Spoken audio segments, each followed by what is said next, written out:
So I ran a poll on my Instagram a while back about my camera bags and if you guys want to see it, and a lot of people do. So this is a video about my camera setup. So this was my first camera backpack, and I hate it. I hate this bag. This cost me £50, and a lot of people do like this bag. I know. I just don't. I just don't like the way this camera bag is. The aesthetics of it was quite nice at the time, but in actual use, I just didn't like it at all. Even though there's like feet at the bottom of it, I'm trying to show this one-handed. Some feet at the bottom. It just didn't like standing up. It just kept falling over. It doesn't stand up straight actually. I was wrong. It does stand up, but it's actually at a bit of an angle.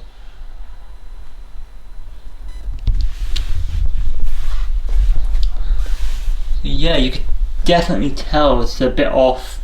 So you gotta be careful with how you pack it. So I just didn't like it. Not only that, but the way you access the camera as well, it wasn't great. It was quite bad entirely.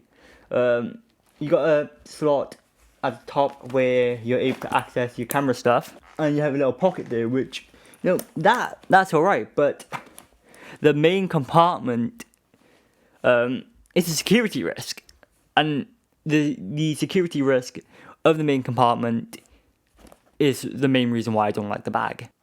So yeah, lenses could 100% fall out of this, and any person could just go into the bag and just steal your stuff. So that lens that you probably spend like £1,000 on is just gone. The camera body, which you spend probably like £2,000 on, that's gone.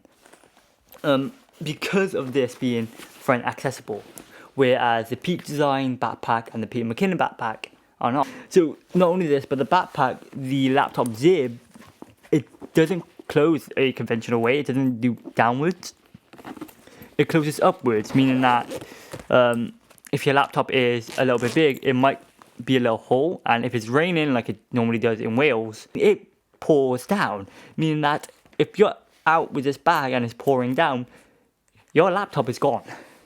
So this brings me down to my current bag, which I use, for every day, which is the Peak Design 6-litre sling. I've used this bag quite a bit now. I got it back in October, I think. I used this in the rain. I like very heavy rain pour down type of thing. The quality of this bag is just great. I made quite a few Instagram reels about it, and not only that, but the leather on this has aged quite nicely as well. The adjustable straps, the flexible dividers within this bag, it's just so much nicer. It does allow me to have more organization. The only limitation of this bag is the fact that it's a 6-litre sling. I definitely would have preferred going with a backpack, but the price of this was just a lot better. And I have a backpack at the moment, but as I said, I do hate it, which has made me use this a lot more. So my camera of choice is the A6300. Now I've been using this camera since 2019, and it's done a very good job. I've taken some amazing images, especially of recently with Battle for the Crown, which it's going to be somewhere around here. Definitely check that out on my Behance, because I put a lot of work into that and I actually really enjoy it. So that image was actually taken with this camera, with this Sigma lens. Now this Sigma lens is a 35mm full frame lens on an APS-C body, making it like a 50mm, 52.3mm, like something like that. So this is a bit of the video which we talk about my other lenses.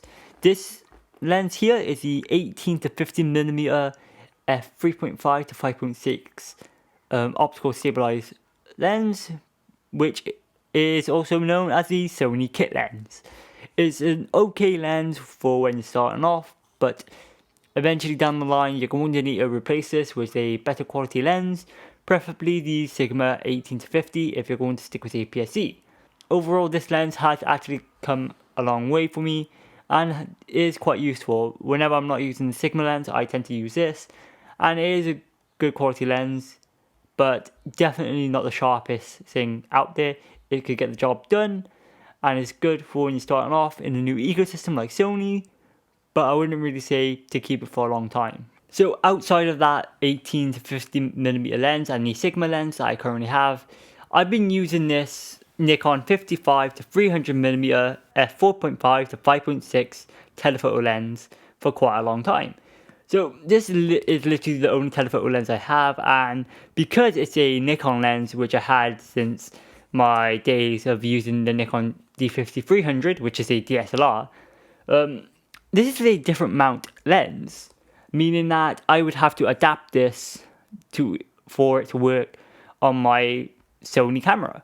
The Sony camera uses the E mount, this lens is an F mount. So in order to get that Nikon lens to work on my Sony camera, I have to use this here Carbonite F to E mount adapter. Now this adapter is great and everything, the build quality is actually quite nice, it's actually made out of metal. One of the issues with adapting lenses is that the performance of your lens will differ to every single lens. It's not guaranteed that every lens will work perfectly. In fact, with this Nikon lens adapted onto my Sony camera, it means that I won't be able to use the autofocus. The autofocus just doesn't work. Now, manual focus works, aperture works, I have to do everything manually. Autofocus will not work with that lens, with this adapter. Now, whether or not I use a 200mm f2.8 lens from Sigma or Nikon themselves is a different matter, but whether or not with the adapter will always be a problem. Now, this is the thing. When it comes to adapting lenses, go with adapting Canon lenses. Canon lenses are a lot more easier to adapt than Nikon, which is why I'm having such a problem with this adapter. So now I get to talk about how exactly I edit all my photos and videos now.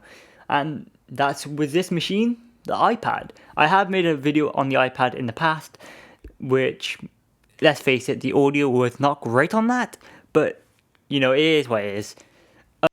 To get my SD card into my iPad or Mac, I tend to use this Lention SD card reader.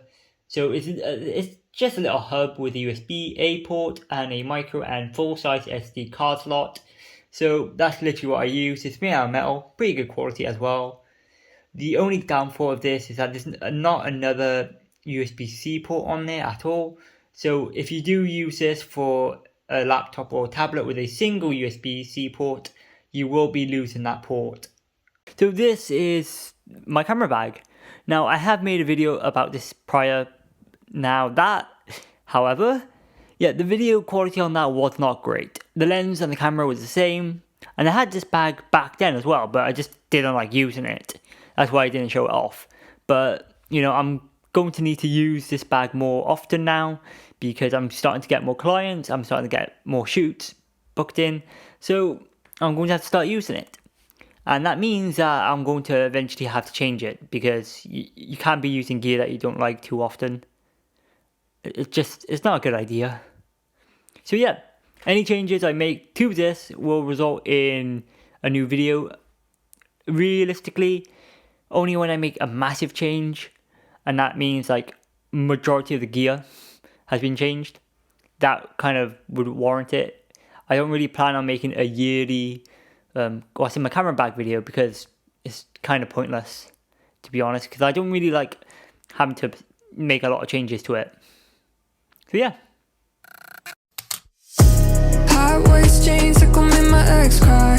Hit me up like I'm still up for grabs, no reply. I'm a real go-getter, keep my love alive your side. Only thing on my mind is the bullseye. That if you hear the creaking sound, that's the door.